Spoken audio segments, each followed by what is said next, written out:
Welcome to the Travel Coach Network podcast. It is I, Sahara Rose DeVore, the founder of the Travel Coach Network and the creator and instructor of the Travel Coach Certification Program. Today's episode, I want to dive deeper into why you should stop chasing your clients and how to attract them instead. And the reason why I'm doing this episode today is because I've heard for so many times where people were coming into the Travel Coach Network, they are tired of not getting enough clients. They're like, I can't find enough clients, can't get enough clients. First of all, you're chasing clients and your business should not do that. You're going to be exhausted. It's no longer fun, right? Because also when you're chasing clients and you are trying to, now you have to sell, that your energy has been taken up by chasing them so long. It's like playing tag. By the time you get to someone, you can't say anything because you're exhausted, right? You don't know what to say because you've tried everything in the book to get them. And so it's the same thing with attracting or trying to find clients now and then trying to make a sale. And so either people are failing in getting clients or from either attracting them or they fail at the sales part. So I'll dive deeper in another episode about selling. But when it comes to attracting your clients or finding clients, there's a whole world of people out there. There's a whole world on social media of users out there. Your ideal clients are there. It's not that there's not enough of them, and it's not that they don't exist or they're hard to come by. It's that you are not doing a good enough job in your marketing efforts. You're not attracting them. You're not, what I say in the certification program, speaking their language. And what I mean by that is, think of the times that you have made a purchase. Maybe you saw a commercial or an ad, or you saw something in person and it made you feel something, right? People buy based off of emotions. Let's think of the times like there's a sale on something and it's the last day of the sale and you now feel stressed and pressured because you haven't bought it yet and you hope it's still there and the price kind of went back up a little bit more than the original sale price, but you're still going to do it because you wanted in, you just took too long. That's an emotion. That's an emotional state that you have. So the same thing when it comes to travel, people do the same thing. I know for myself, when I was just a college student, maybe it was like a year or two after my college years, but I was still in my very early 20s working in a high stress restaurant in Chicago.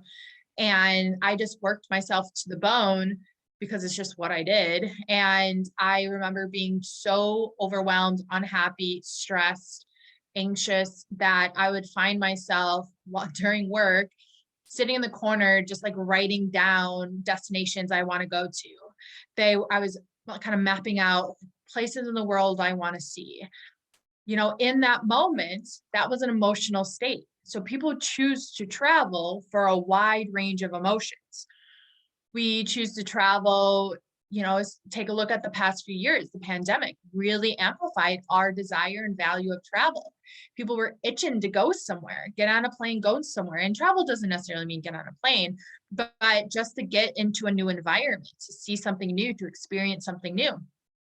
And those are all for emotional reasons. Maybe what's going on in their household, what's going on in their mental well-being, what's going on with their physical health. Maybe they just, went off the track of their workout and diet and they gain weight. Now they're not as secure. They feel a certain way and they need something different. They feel like being outdoors, being near a body of water, taking walks around, taking a hike somewhere can help them get back on track. So what you need to be doing to attract your ideal clients and not chase them is you have to know what their pain points are. And I dive deeper into the Travel Coach Certification Program, but I want you to think about like, what speaks to your ideal clients? What are they looking for? Because when it comes to travel, it's such a surface level to say that people are looking to travel because they want to have new experiences, meet new people, and see new things and try new foods. That's very surface level, because you can do that anywhere. You could do that in your hometown. You could do that in your neighborhood. You could do that anywhere. So that's a very easy cop-out answer to say how you're helping people. So if you say like, I ask people coming into my network all the time, like, how are you helping people? What are you helping them achieve? And then they'll say something very surface level like that, like have new experiences, create new memories, and see new things, and learn about other cultures. Okay, that's great. Yes, absolutely. That's a great start. But what does that mean? What does that mean for your ideal clients? If every single person has those same things in common. So if you take all the same things and you apply it to different types of people, it no longer has meaning, because everyone shares the same ideas or same interests, or this, speak the same language. What you need to do is identify a layer deeper and say, well, what does that mean? Why would learning about another culture benefit someone? Why does someone seek a new experience? And what does an experience mean to them? What is happening in their lives, or what do they crave in their well-being or their mindset or their relationships or anything that needs a new experience? What does trying a new food mean to them? Why is that important? We try new foods all the time. We go to different restaurants in our hometown. What does trying new foods mean? What impact can these experiences have on them? That's what you need to do. In the Travel Coach Network, I encourage you to dive deeper, think deeper, go below the surface when it comes to what you are providing your clients with and how you're helping people, and therefore how you're speaking to them. And when you speak to them in these ways, you're attracting them because they see themselves, they hear themselves, they want that, they desire that, they dream that. I want that too. I need that feeling. I need that change. I need that outcome. I want that lifestyle. I want that transformation. I want that connection. I want that revelation. I want that mindset. That's what you're selling. People buy based off emotions, but what they're not buying an experience, not buying a service, they're not buying a program, they're buying the outcome. They're buying the solution. They're buying the transformation. So that's why I always tell those in my network that it's not about how you generate revenue or what you create and what revenue streams it is you have. That will come, but you're going to struggle figuring that out if you don't do part of the foundational work, which is identifying who your ideal clients are and how can you speak their language. So if you're feeling stuck and you're feeling like you're on a hamster wheel of attracting clients, don't see them as clients. They're not clients. They're people. They're human beings. And as human beings, what do they need? So you can sell them what they need. If you are struggling with that, we help you in the travel coach certification program. But I also want you to start researching, like, look at the brands that you buy or that are really popular. How do they succeed at their sales? Even if it's a simple product, what is it that their ideal clients is desiring and know that product can give them? Is it a feeling, a change? What is it? And apply that to your business.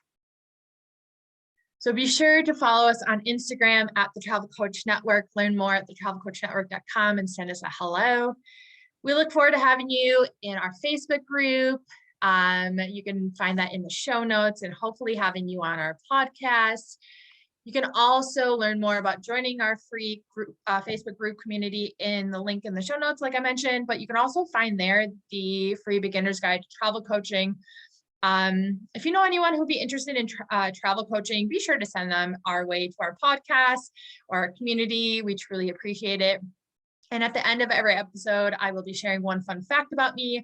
And I want you to come into the Travel Coach Network Facebook community and tell me if you can relate or have a similar fact about yourself.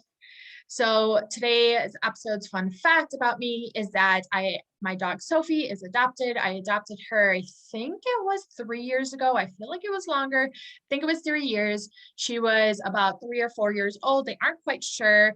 I got her about 2 years, I think it is, after my first dog, Charlie, that I had for about 10 years, passed away. He was my everything.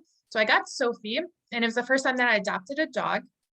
And she is the light of my life. And she is quite sassy to other dogs and other people because she is very territorial because she absolutely loves her life. She used to be very abused in her past life, or with her previous owners, I should say.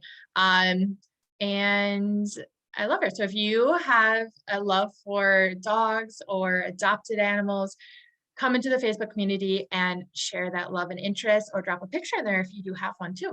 And until next time, my fellow wanderers, bye for now.